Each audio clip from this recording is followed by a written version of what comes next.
Hello guys, আমি এই মুহূর্তে একটা আঙ্গুরের বাগানে আছি। তো বাংলাদেশে যে দিন দিন বিদেশি ফলের চাহিদা বেড়ে যাচ্ছে, চাষ বেড়ে যাচ্ছে, তারই একটা উৎকৃষ্ট উদাহরণ এই আঙ্গুরের বাগানটি। মূলত এই আঙ্গুরের বাগানের অবস্থান আমাদের পার্শ্ববর্তী জেলা নওগাঁ জেলায়। এটি নওগাঁ জেলার পোরশা উপজেলার সারাইগাছিতে অবস্থিত। এটি সারাইগাছি থেকে প্রায় 2 কিলোমিটার দূরে তাতুইর মোড়ে দেখতে পাচ্ছেন নতুন একটা আঙ্গুরের বাগান। নওগাঁ জেলা যে আমের জন্য বিখ্যাত তা নয়, দিন দিন কিন্তু এখানে অন্যান্য ফলের চাষও বৃদ্ধি পাচ্ছে। এখানে শুধু আঙ্গুর চাষই হচ্ছে না, এর পাশাপাশি বেদানার চাষও হচ্ছে। আমি সেই বেদানার বাগানেও যাব। তো গাইস, আমরা মূলত মহাদেবপুর থেকে যখন পোরশার দিকে যাচ্ছিলাম, তো তাতেই রাস্তার পাশে দেখতে পেলাম এই আঙ্গুরের বাগানটি। অসম্ভব সুন্দর একটি আঙ্গুরের বাগান। প্রায় 26 বিঘা এরিয়া জুড়ে এই আঙ্গুর বাগানটি এর অবস্থান। তো পাশাপাশি এখানে চারা উৎপাদন করা হয়। অনেক সুন্দর লাগছিল যে আমাদের দেশে যে এরকম দিন দিন বিদেশি ফলের চাষ বেড়ে যাবে, এটা কিন্তু কল্পনাতীত। তো গাইস, সম্পূর্ণ নতুন একটি বাগান এটি, সবেমাত্র গাছ মেলতে শুরু করেছে। আর এখানে ব্যাগিং পদ্ধতিতে আঙ্গুর চাষ করা হচ্ছে। দেখতে পাচ্ছেন যে কয়টা আঙ্গুরের ঝাড় বের হয়েছে সবগুলোতে ব্যাগিং করা হয়েছে। মূলত আম ব্যাগিং পদ্ধতিতে চাষ করা হয়। এখানেও দেখতে পাচ্ছি আমি যে আঙ্গুরও ব্যাগিং পদ্ধতিতে চাষ করা হচ্ছে।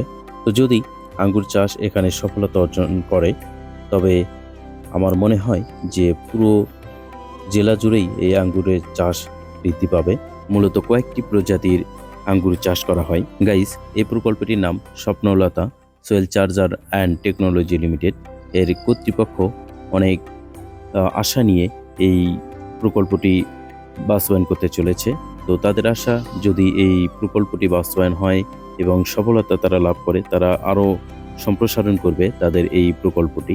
গাইস, আপনারা দেখতে পাচ্ছেন কত বিশাল একটা বাগান এবং আধুনিক পদ্ধতিতে তারা চাষবাস শুরু করেছে এখানে। অনেক ভালো লাগলো এবং প্রতিদিন অনেক দর্শনার্থী আসে এই বাগানটি দেখার জন্য।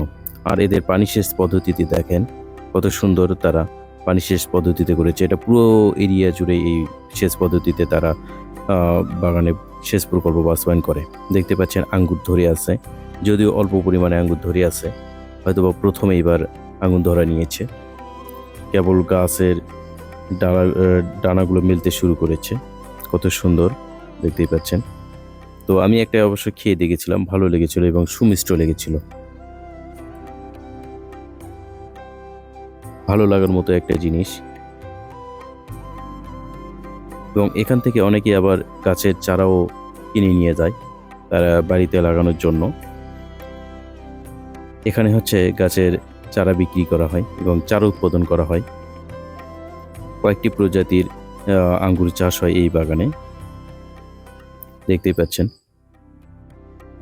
এই যে স্বপ্নলতা Soyel charger and technology limited. তো গাইস, আমি আগেই বলেছিলাম এখানে হচ্ছে আঙ্গুরের পাশাপাশি বেদানাও চাষ করা হয়। তো বর্তমানে আমি এখন বেদানার বাগানে আছি। তো এখন বেদানার ফুল আসতে শুরু করেছে, এখনও বেদানা ধরা নেয়নি। তারপরেও দেখতে পাচ্ছেন কত সুন্দর একটি বাগান আঙ্গুরের পাশাপাশি। অনেক ভালো লাগতেছে এবং একটা পরিকল্পিত একটা যে বাগান, সেটি দেখে বোঝা যাচ্ছে। তো গাইস, আজকে এই পর্যন্ত। সবাই ভালো থাকবেন। আল্লাহ হাফেজ।